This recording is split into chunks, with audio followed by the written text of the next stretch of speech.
Hi there guys, this is Monster69 and welcome to my very first Dungeons and Dragons 5th edition vlog guys. For those that don't know, I love playing Dungeons and Dragons, and once a week, or ideally once a week or once every 3 weeks, I get together with my dearest friends and we play Dungeons and Dragons 5th edition. I'm the dungeon master, and I play with three of my friends, and I just decided to record these sessions with their blessing, chop them up into half an hour episodes where I can, and upload them to the wonderful internet as a record of our adventures.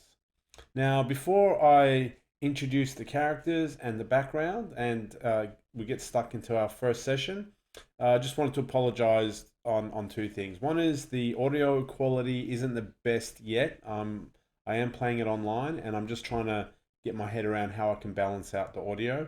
Secondly, is guys, I'm not the perfect dungeon master, and there will be mistakes that are made. So I realize this when I look back and watch through my videos.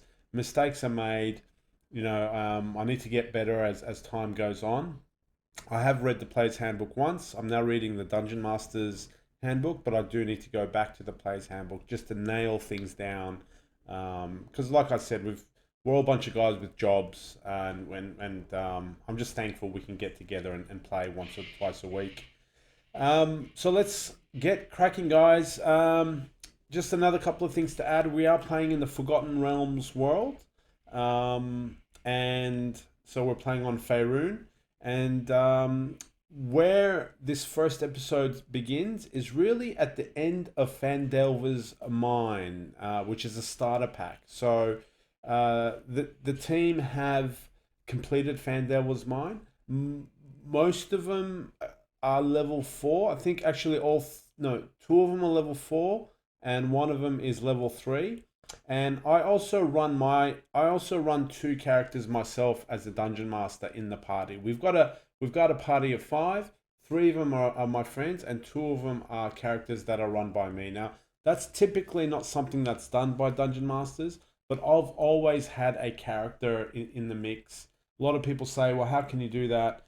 Is it, doesn't that character have advantage and stuff? And my simple answer is no. I'm a very ruthless dungeon master, and I'm very ruthless with my own character. He has no advantage at all, and you will see as as some of these sessions happen that is indeed the case.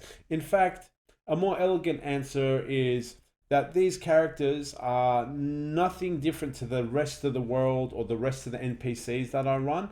The only difference is that I manage their character sheet. Now, I do it for 2 reasons. One is I get to sort of experience the player side of things as well as the dungeon master side of things, which is great. But most importantly, when I run these character sheets, I get experience with a particular class. So my particular character is a human bard, and just making his character sheet and looking at his abilities and stuff, I get to learn about the bard class. The second character I've made is a dwarf cleric, and now I've got more experience with the cleric class as well. Just being a dungeon master, sometimes besides just reading the class description, you don't get to experience the true strengths and weaknesses of a class. So therefore, I run my own character. Anyway, let's get stuck into who's who in the zoo. Let's introduce the party. Now, I was going to run. This is Roll20, guys. So highly recommend it. It's such a wonderful system to use. I was going to go through the character sheets, guys, but maybe we'll do that at a later stage. But here are the main party members. So we've got Warwick Steel Raver, who is our half-orc fighter, guys, played by my good friend Jeremy. He is our tank. He is very effective with the mace and battle axe. He does have a shield. I couldn't find an icon that perfectly reflects our player characters, so I did my best. He's got, I think he's got studded scale mail on as well. And he's not just a brutish half-orc. He's actually one that has hope in humanity. He sees the good in people. But he does have a criminal background. So he is definitely an interesting character. played by an interesting character called Jeremy, one of my dearest friends. So that is Warwick Steelraver, guys, a half-orc fighter. Next up we have is a Bartleby Worcestershire. That's right, named after the Worcestershire sauce. He is a Calamite, I think it's Calamshite or Calamite. I think Calamite human ranger, guys. He has also achieved level 4.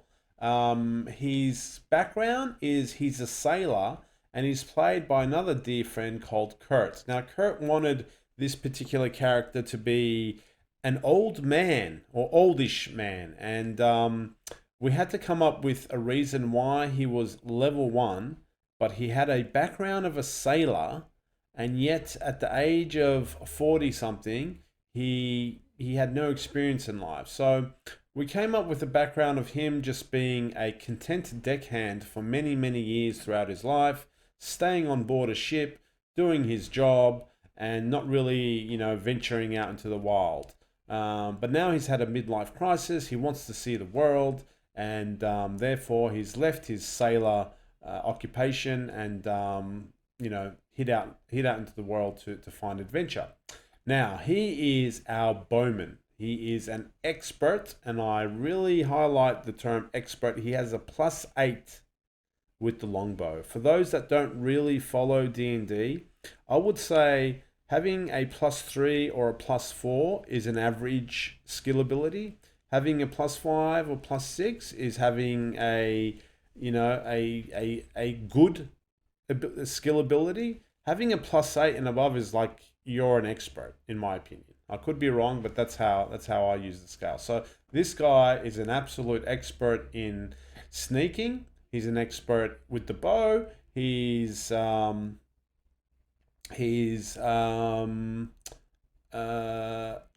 as well. His survival skill is also very strong, as you would expect with a ranger. So he's definitely a very, very useful complement to our half-orc fighter. They work very well together, but they have had a fight, and the half-orc won that one. Our third player character, played by Dan, is a moon elf, a rogue, guys. He is level 3. The other two are level 4. This is the best icon I could find, so apologies about that. I've just used generic icons. His name is Keebler. Keebler, the moon elf rogue. He joined us at level 1. We were like level 2 and 3, and he's caught up with us with experience points. He's extremely dexterous. He's very good. He's got a +6 with his rapier, and he's got a +6 with the short bow. So he's quite a versatile character. Not as many hit points as the half orc. And he loves to drink. This guy loves to drink, and he loves to do good. So yeah, he's definitely a very capable rogue. So that is Keebler. Now, the final two characters are, if you like, my characters. So I've got a human bard called Skara Bray. If anyone knows where that's from, please put it in the comments. So here he is. He's got a lute, which is his spell focus, and a rapier. So I actually was able to find a icon that kind of exactly suits who he is. He is a gossiper, as a typical bard. He kind of exaggerates tales and spreads rumors. He's a sucker for a pretty face. He loves anything beautiful and luxurious. And he was born and raised in Tribor, which is a Forgotten Realms or Faerun town. His mother was a bard in Tribor, and he's carrying on her legacy. But as a true bard who needs stories to tell, he's ventured out with his best friend Balin the Dwarf, and ended up meeting the rest of the party. So that is the bard. Now the bards, he can sing songs, and he can provide inspiration to other party members. He does have some deadly spells like the Thunder Wave. He can cure wounds. So, like a true bard, extremely versatile as well. Not on the damage side of things, but definitely in the support and healing side of things, which is great. I mean, the Thunder Wave is a big AoE, but that's probably his biggest kind of offensive weapon. Besides that, though, he's more of a figure of inspiration and a he can do a healing spell as well. Now, having said that, he's as good as the rogue in weaponry. He's a +6 with the crossbow and +6 with the rapier as well. So he's on par with the rogue in regards to skill with the rapier and bow.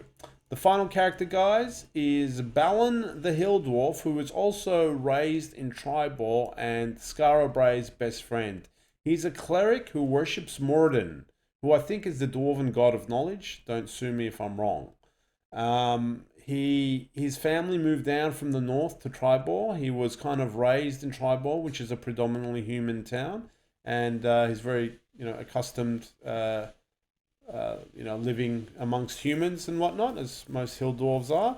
And he's a cleric, so he can turn undead.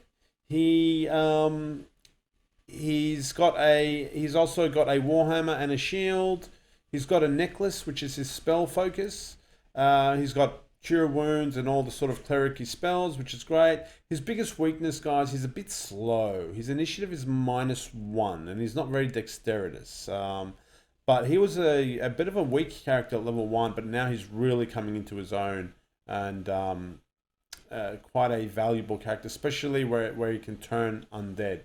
So that's it, guys. That's our 5 party members. Now let's get into the background of where we are at. So essentially, where we're at right now, guys, is we have completed the Fandelver's Mine starter pack. That's why all the characters you can see are level 3 or level 4. So we save Fandelver from the Red Brand bandits that were living there. We found the Wave Echo Mine, which now means Fandelver is going to be very prosperous. Wave Echo Mine is an ancient forge that was used to make magic weapons and stuff that was lost. We found the mine, we cleared it of its creatures, and now Fandelver, the town, is in a position to really become prosperous because of this mine that was freed by us. So the town gave us a wagon and a horse as a reward that we took. They gave us a few options, but we chose a wagon and a horse, which is helping us.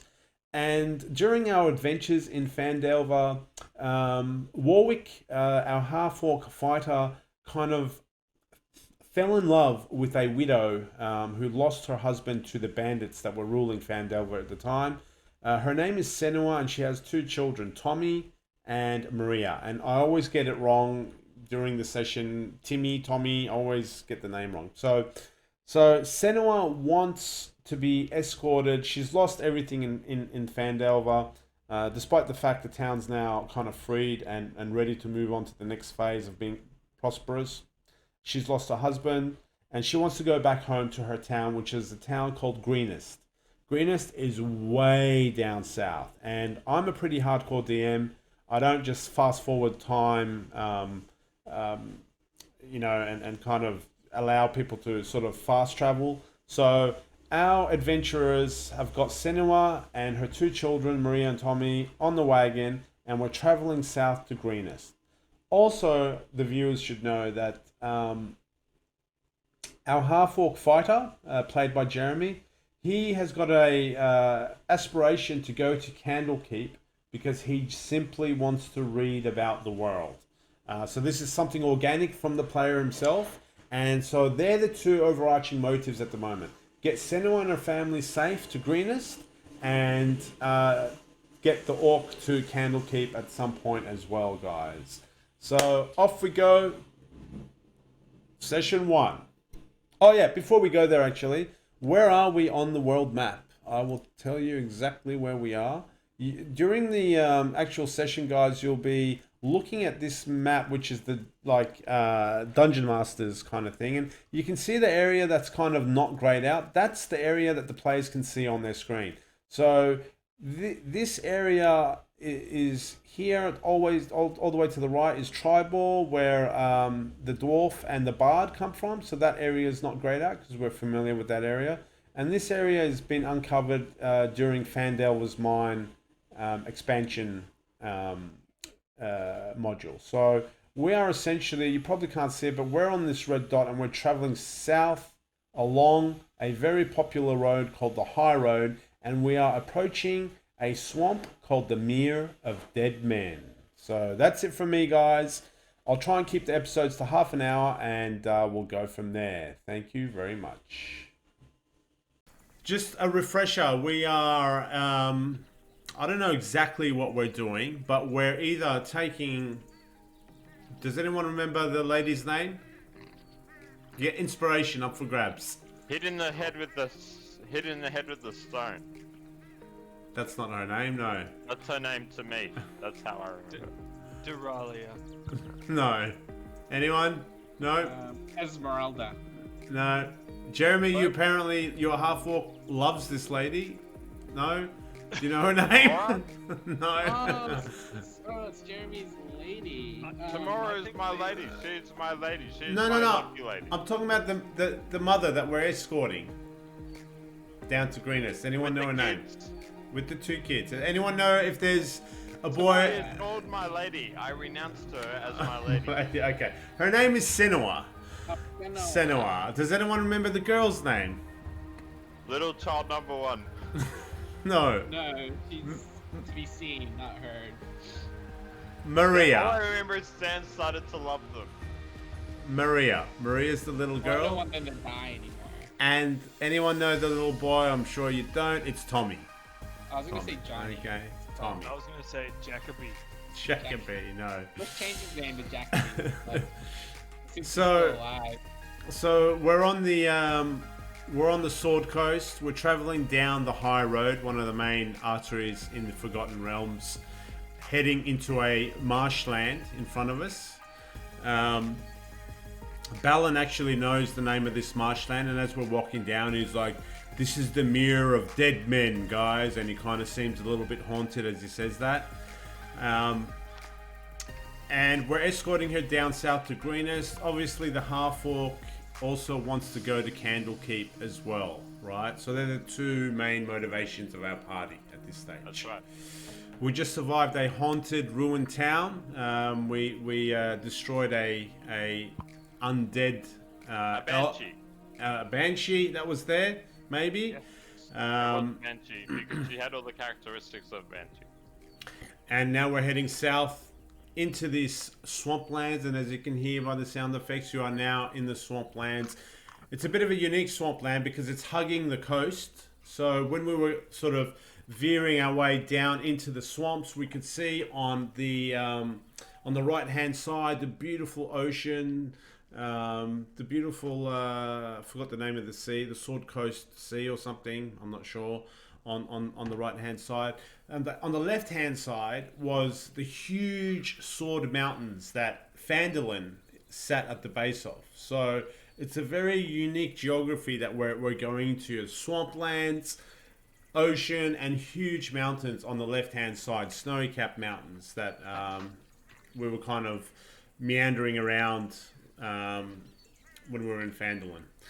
So we approach, as we're walking, we're going sort of further down, and now we're losing view of the beautiful ocean, and we're losing the view of the mountain, and now we're getting into the swamplands, and the mangroves are now sort of creeping above us, and it's getting a little bit darker.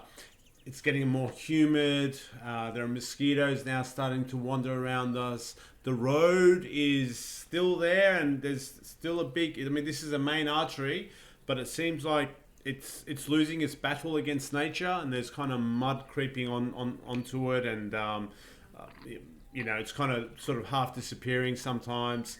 And then it's nighttime. Night falls, and we can either continue going through the darkness, we can camp. Obviously, Senua and Maria and Tommy are a bit tired, so over to you guys. So I think we camp. We're not wandering through the swamp in the middle of the night with Senua and kids in tow. Do we agree? Yep. Agreed. Okay. J-Man? Is that a thumbs up? Fortis Anim?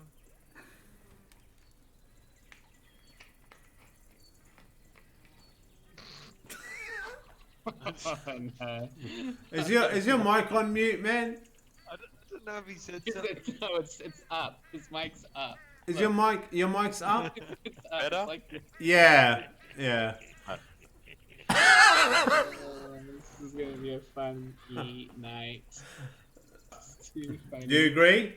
Okay, so we set up. Are we going to set up camp on the road? Who is this- taking have we- first watch? Oh, wait, So- no, just hold on. Have many people passed by us in our travels in the mangroves? No. Okay. This is the beginning So of I your reckon- trip into the mangroves, so no. Staying on the road's probably safest. What do you reckon? Yeah, I think we stay close to the Yeah. road. All right. So Marco, do we have the horse and cart? we do, and it's getting a little bit more difficult. We've got our white and brown spotted horse, and we've got our wagon. It's called Fabrizio. Just in case anyone wants to know. We have named the horse Fabrizio. Now it's gonna die. Named after my brother's triathlon coach. There you go. And the person that's driving the wagon is Ballon. He's the guy that's proficient in land vehicles, right? So he's the guy that's up driving the thing. Because it's going to get tricky. We're expecting it to get fucking tricky. So we need the most skilled person up on the wagon. So we stop the wagon. Bartleby suggests that we camp here for the night, and we can kind of use the wagon as a bit of a shelter in a way. The kids can sleep under it or on it or whatever. And we settle in for the night. We settle Who's in on for the first night. watch? Dan, you only have to do a half hour, so how about I do first watch and you do second watch? Sure. All right, Dan. The wagon is technically known as a sulky. Boom. Fact drop. Warwick, your watch happens without no problems. Just annoying mosquitoes biting you, and it's hot and humid. So you wake up the elf. You go to bed. Now, Mr. Elf, I'm gonna have to roll. I need you to roll a dice, please. Do mosquitoes like elf or half orc blood? Whoa, that moved. What number is that? I can't 8. see. It's under your. It's under your I put head. 8. 8. It's an 8. You can see in the chat section. No, it doesn't count. Wow. Initiative. Yeah? No. Your perception. Oh, perception. All good. Plus 5. Oh, okay. Dan, in the quiet of the night, you hear what you think is a baby crying in the marsh. It's trapped. This it's bad. I don't like it. Some type of marsh siren, man. Don't fucking go near it.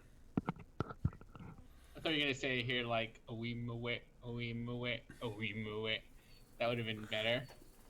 Not a crying baby. Yeah, you hear a crying baby in the marsh in the dark. What do you choose to do, if anything? I just keep on high alert. Can I wake someone up as well? No, I'll wake people up when we need to. I'll just be very aware of this crying baby. Yep. Okay. After a while, the crying baby, like, it settles. Like, you actually hear it settle down. Like, it doesn't just end. You actually hear it settling down.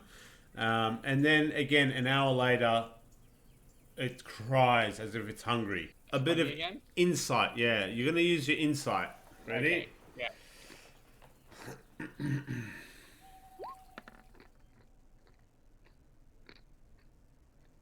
Nice. What's your insight, Dan? My insight is. Remember, the skills are in alphabetical order. Yeah. Oh, I'm 1 and I'm proficient in it, so it's a 2 plus bonus, so 3, so +3. Well done. From what you can detect, it sounds like a desperate baby. Okay. A real baby or a desperate baby? Desperate baby. Dan, if you fuck us up on this, I'm gonna kill you. I gotta. You never learn, do you? I think I need to investigate. But what's the baby's gonna cry? It's not gonna die. They can go like 4 days without food. I learned that recently. Coco had gastro, and she. I don't want she's to know gonna how eat you it. learned that, Dan. Is Coco still around or what? Yeah, she is. I Has feel it been like 4 days or what? no, she's eating now. So what time is it right now? Right now, it's about like 2 a.m., 3 a.m., 2:30 a.m. roughly. Obviously, you don't have watches. You know, you. Okay. Where's the moon? Where's the moon? Yeah. And- That's how you're estimating. Yeah. Okay. I'm gonna check it out. Okay. So what do? You start I'm heading gonna into the marsh. sneak Stealth in. over there. I'm gonna stealth over there and try to get a visual confirmation of the baby. Okay. So you're gonna stealth. So let's roll the dice, please, and add your stealth. Oh my god, this is so. It's good. It's good. It's dangerous. It's good.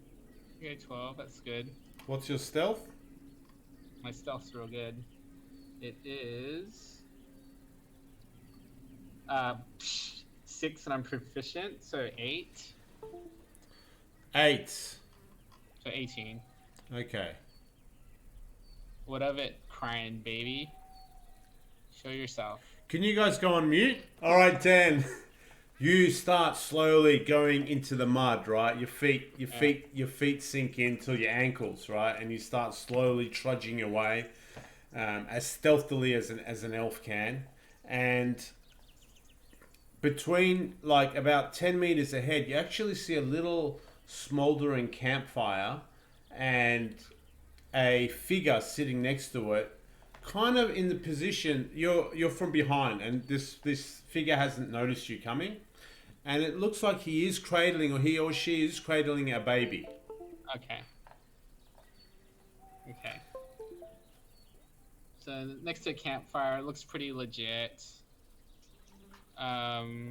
Shit. Can I like call out to them?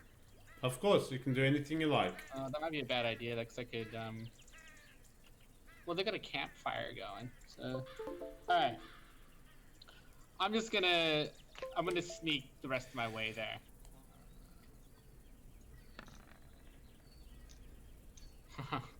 Okay. Plus your stealth. Well, yeah. Oh yeah, 8 Yeah, plus 8. Yeah. Yeah. 8. Wow. Okay. So you start sneaking in the mud in these like untenable conditions, but you do a great job, and you end up right behind, like at the entrance of the campsite, and you notice now there's a dwarf with jet black hair. He looks like he's in poor condition. He's got, mud and shit all over him. It looks like he's been in the swamp for a while, and he's holding a little baby, and he's trying to shush it to sleep. And you're upon them now, and he still hasn't noticed you.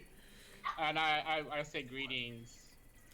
You say greetings, and he turns around totally startled, and he puts his hand on his he's got a little mace. He pulls out a mace, and he's still like cradling the baby in one hand. And he's like, "Who goes there?"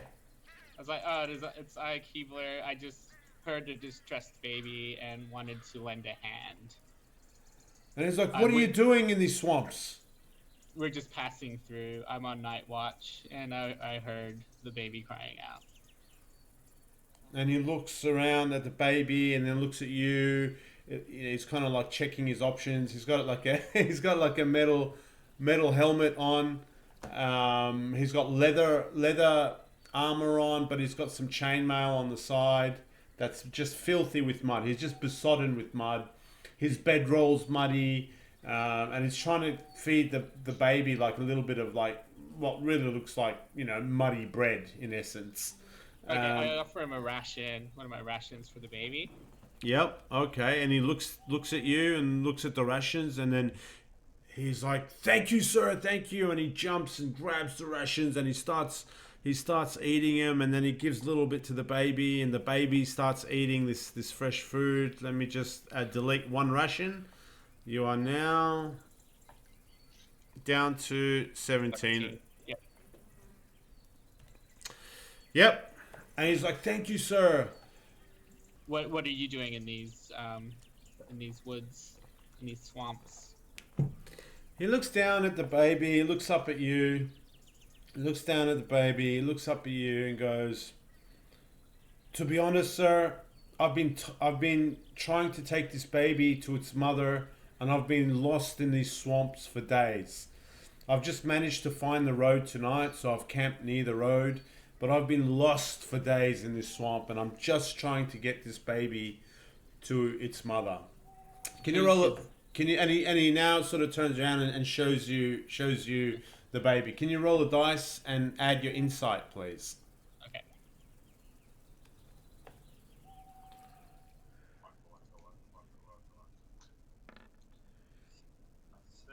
So 7 plus 1, 2, 3. 7 plus 3. 10 again. You notice that the baby is a human baby and not a dwarven baby. And he's Okay, like, and then he kind of looks up at you and goes, "Can you help? Are you good at tracking and do you know these swamps well? Can you help me?"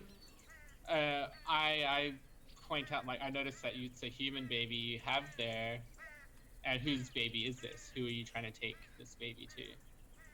Back to its mother.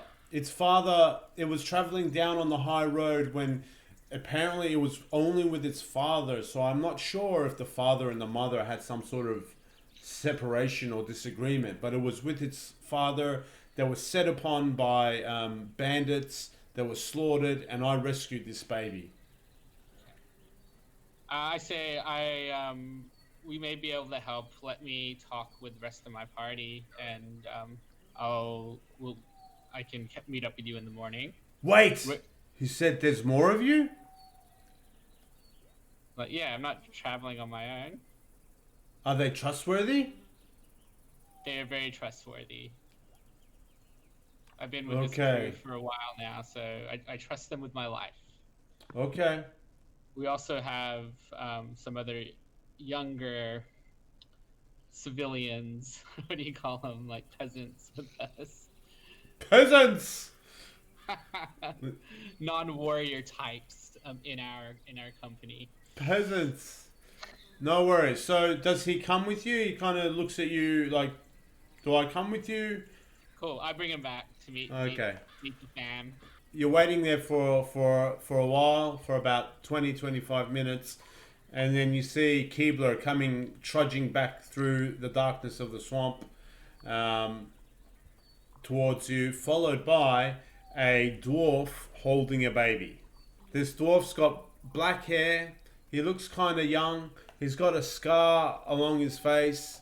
He's got he's besodden. He's muddy. He's dirty. He's a bit disheveled, a little bit underweight, like he hasn't been eating well. All his backpack and stuff is covered in mud, and he's holding. Excuse me, Dwarf. What is your name, fine sir? Yes. What are you doing with this baby? As I was telling your elf friend, I come from a settlement down south of the Mere of the Dead Men, which is this swamp, and this baby and his father were set upon by bandits, and they were slaughtered brutally. But I managed to get this child out of the grasp of his dying father's hands, and there was a note within the father's belongings that indicated that the mother lives in these swamps. And I have been traveling for days and weeks looking for this mother in these swamps, and I can't find her. and I'm a soldier, dear sirs. I'm not a tracker or a The ranger. mother seems obviously dead, and I look at Senua, my lady to be, and say, "Would you like to take on this baby?" She's like, No. she's like, no. She's like, no. We need to find the mother of this child. We have to give a try. We cannot make these assumptions. But if it's been going for months and weeks, what makes you think we're going to find in the next few days? Wait, what's the story? Does the mum live in the woods, or is she run The off mum's- and? The mom's No. around that area somewhere. The mum lives in the swamp. In the swamp, yeah. But- the swamp mom. She's a swamp mum. But the dwarf, as he Can't find explains, he goes, I am a soldier, these sirs. I am no good at the survival skill. So I've been doing circles in these swamps for days on end. And this baby is now getting malnutrition. It's, I it's... think we should help out.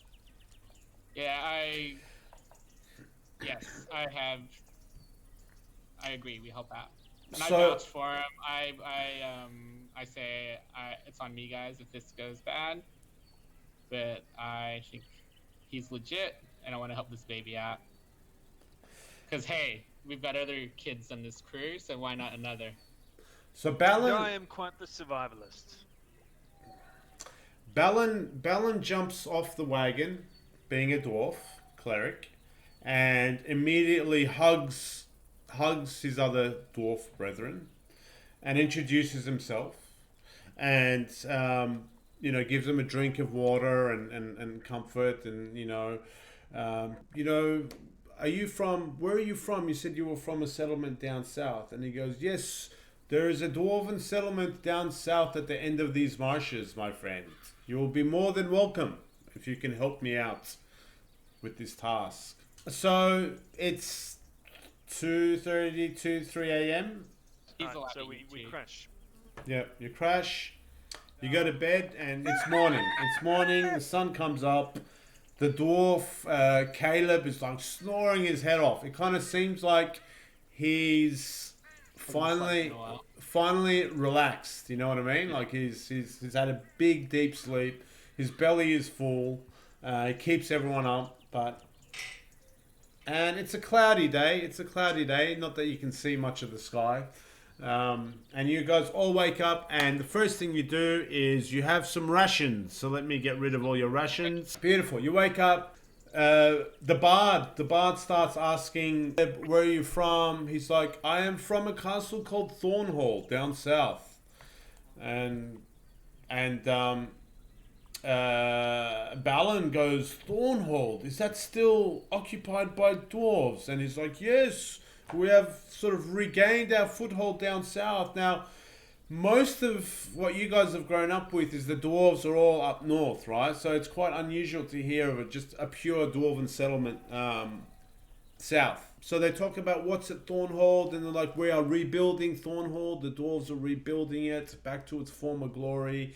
There's about 150 of us that live there at the moment, and so on and so forth. And he's like reminiscing about how much he misses being in Thornhold.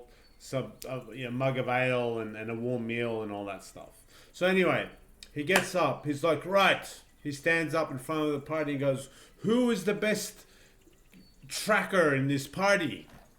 And Balin is the best tracker. Or, sorry, Scarabray, isn't he? Oh no, actually the old man. Eating I a go carrot in the corner. He's like, I've already started tracking. She's right over there. So my survival skills +3, Kurt's survival skills +5.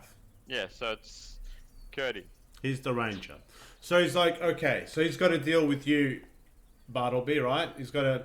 So he says, look, this marshland, we are on the eastern side of this marsh, right? And it goes west until it hits the coast, right? I know that the lady, the mother, according to the last words of the father, lives on the coast. Okay? I just don't know where on that coast. But the Mere of the Dead Men, which is these marshlands, is not super long, up and down the coast. So I'm not a navigator, but my only thought was to go west until I hit the coast, and then go up and down the coast until I find the said thing. But you could see trails and stuff that I could not see at some point. Who Sure. knows, right? So that's so over to you, my friend. So you hanging out with us, or are you going back to your castle? No, I am in debt. I must give this baby back myself. I'm not going to Alright, abandon it. Nice one. So Roll before you do anything. Roll the dice, Kurt, and add your insights, please. what's going on here? Dice roller, get out of my face. Oh, that was a bit delayed. Did you guys see that? Yeah. Yeah. Unfortunately. I wish I didn't. Yeah. That's right. What's your insight? There we go. Hold on a sec. +5. That's 10. That's good. 10. You notice that the baby is human, not dwarven. Oh, good to know. Okay, so I want to inspect. Sorry, are we done? We are. The bard raises. He's like, and he's sitting on the wagon, and he kind of taps the wagon with his heel as his feet are hanging off the edge, and he's like, "This ain't I going." look up and raise an eyebrow. He's like, "This ain't going into the marsh." Ah, yes. Okay. Human babies don't too well in the marsh. No, I think he means the wagon and the what do we horse. call it? The sulky. The sulky Ah, and the sulky horse. Back in a second, it's got the dog out. I'll be back. Okay, that's a problem for another time. So I want to inspect the baby. Just look at the wraps, see if there's any plant material or any other things that might sort of give me an idea of where, what to keep an eye out for when I'm tracking. Anything that's going to give me a way, help guide what direction we need to go in. See her instantly Something in weird. your mind's There we eye. go. There you go. Diddy. That's pretty rad. Plus nature. Sorry, what am I adding? Nature. Nada. Plus 0. Ain't still pretty good. 0. You notice, so you kind of ask the dwarf, can I just have a look at the baby? Because, you want to see if there's any clues to where to go, what to see. You notice there's some sort of mud caked on its calf muscles and its feet, with what you think you smell to be like a jasmine type flower. That's it. All right, gents. And madam. Let's keep an eye out. So we're gonna get dirty here. If we're gonna do this, we're gonna have to leave the horse and cart behind. Thoughts? Can you It's just gonna, go by yourself and then yell out if you need help? So the bard is like, I don't know if we should take Senua and the children into a swamp. So leave them and Maybe we leave them with Balin and then the rest of us go. Yep. Because Yep. Balin can protect them from evil if all else. So I just think that he's the logical choice. Balin Yep. throws Turn that away. shit. I didn't sign up for this babysitting gig. Yeah, Balin does get a little bit annoyed. He's like, this is the second time I'm on babysitting shift, guys. I turn to Balin and I say, it's not babysitting, it's you are the best man to protect everyone from evil. Given that you are a person of honor, I believe you would be best suited for this. Otherwise, I will stay back and you go in my place. He takes those positive words on board, and he's like, now that you put it that way, I will be honored to defend the families. Boom. And yes. Slap his head. So, and he goes, and anyway, I'm the only guy that can control this wagon effectively in this mud. So he jumps on the wagon. He asks the family, Senua, Maria, and Tommy, to jump on board. And he goes, I will just drive down a little bit further and find a nicer place to camp for a couple of days. Okay. Okay. So I grab some twigs and branches and basically tie them all up so I can. We've got a marker, and I sort of put that sort of on the side of the road where we've exited the road and entered the swamp. Yeah. Just so a guide for us for when we return. Yeah. Do you,